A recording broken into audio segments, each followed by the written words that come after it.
here from Nerd Mode, and today I'm going to be showing you one of the best browser video editors to date. So yeah, a lot of people knowing browser video editors are like, yeah, they suck, they're awful.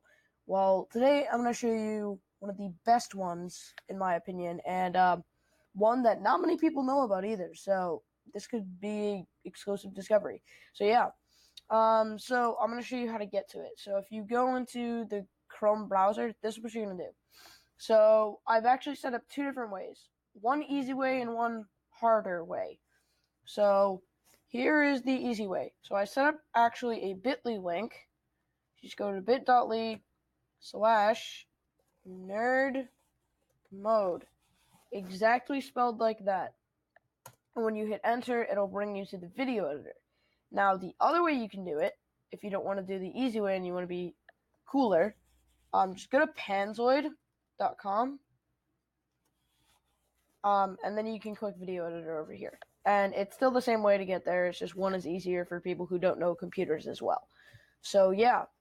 So, I'm going to hit the full screen button so you guys can see it. This has ads on it because Panzoid has ads on their website. But, yeah. So, this is the video editor, which is Panzoid. Now, Panzoid is most commonly used for intros. Actually, the intro that I have is made with Panzoid, but the outro I have is made with Panzoid Video Editor. Now, the main difference between them is Panzoid Video Editor is mainly for like images and stuff, but Panzoid Clipmaker is with intros. And Clipmaker I can go over in another video on how to make intros. But yeah. So, first thing you'll see is the basic settings. So, that's the first menu you pop up in. So, you want to adjust these to however your camera shoots, and actually this does 4K and 2K and stuff. It does custom, but you don't really want custom. But yeah, so I'm going to leave it at 1080p, and we'll do 60 frames. And yeah, so now we're just going to record a quick clip that I can practice with. So yeah, I'm just gonna go into my webcam. You guys can see me. Hello. So we're just gonna do this really quick. Do do do do do do do do. Do do do do do do do. And there's the audio, and we're just gonna download it really quick. We'll use it in a second. So yeah, for the select files, we're gonna go in and we're gonna find the downloaded one, which is Video 1 WebM. Yeah, so this shoots in 720, but you can do it anyway. And to actually, you'll see it zoomed a little bit, and it's not perfect. So if you want to change that, you can select a clip by clicking on it once and turning it blue.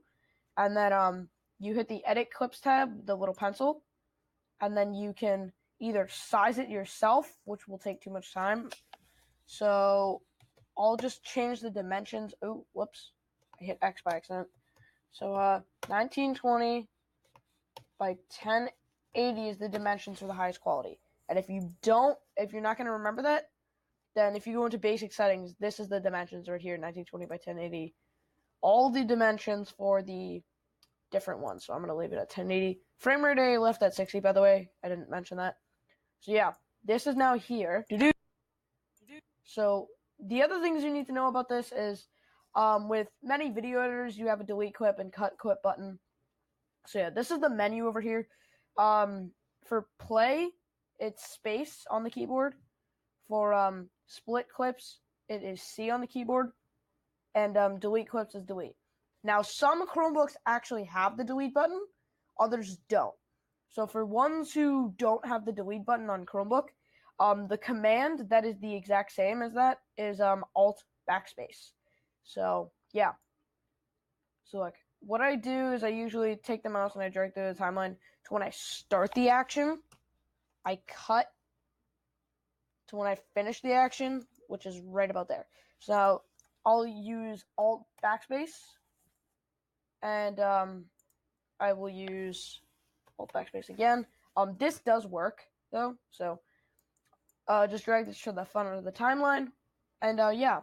So this can also do green screen, which I don't think I mentioned, but I'm going to be covering that in a separate video. So again, it'll say select, click to edit. You select it.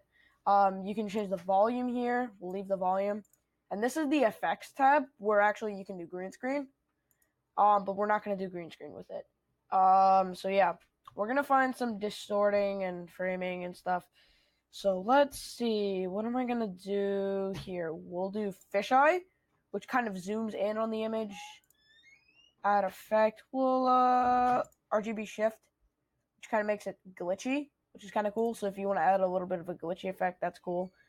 There's pixelated, where you can make the image pixelated. And yeah. So yeah, we'll do swirl too. So now it kind of looks really cool. The audio is still the same. So it looks a little bit weird. I might get rid of pixelated so you can actually kind of see what's going on. So if you want to do crazy wacky effects in your videos, so that looks kind of cool. Yeah. So also, if you're not going to remember what all these are, you can just see in here. If you tap the 3 lines, it tells you. So yeah, also you can add text, which is really cool. So we'll just drag it here. So this should be good. You want to try to match up your text with your clip as much as you can. So sometimes what I do, I just cut clips. I don't even need to, but I just want to make sure I know where the text is going to go. So yeah. Yeah, so it's going to be in an image track. And if you want to edit the text, you don't want it to say Panzoid, I'm guessing. So you just select the clip and you go to edit, and it brings up this menu. So we'll just type in test clip right there, and you can change the font to a bunch of stuff. And actually, there's custom right at the bottom, which is for custom fonts. I actually have a video that is going to come out soon on how to get custom fonts. So yeah, and then you can have like your own custom fonts here, and yeah. So, but for now, we'll use bold font, and we'll change it to like an orange, I guess. I would do green, but this is a test. We'll do test clip, zoom in a lot, and that's how you enlarge the text. Yeah, and you can also spin it around like that, I believe. Yeah. There we go. So that should look good. And then when you're done, you'll hit the download button over here. So which is the line or the arrow pointing to the line. For mode, I would leave it at balanced. But there is fastest render. If you're a person who doesn't really care about quality of the video, and just do fastest render all the way. Balanced is good because it's pretty good quality, but it's a good render too. So, and good quality makes the render go slower.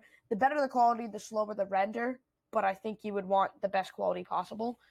I usually leave it at balance, or sometimes if like I'm making a short film, I'll put it at good quality because I really need the good quality.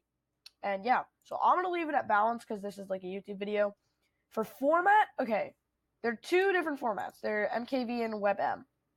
Now, what MKV does is basically it's for TVs and movies. So if you're making a movie, or you're wanting to make like kind of like a family travel brochure kind of thing with Panzoid, because this is like a photo editor kind of thing, then do MKV. But if you're making a YouTube video or something like that, you want to do WebM, because WebM is not a higher quality format. It just works better for YouTube than MKV. So I'm gonna leave it at WebM. I'm not gonna download. Okay, it's been inserted. So yeah, that's how it looks. It looks really good, I would say. And yeah, so that is the end of the video, guys. And just remember, we're not just nerds, we're super nerds. Have a nice day.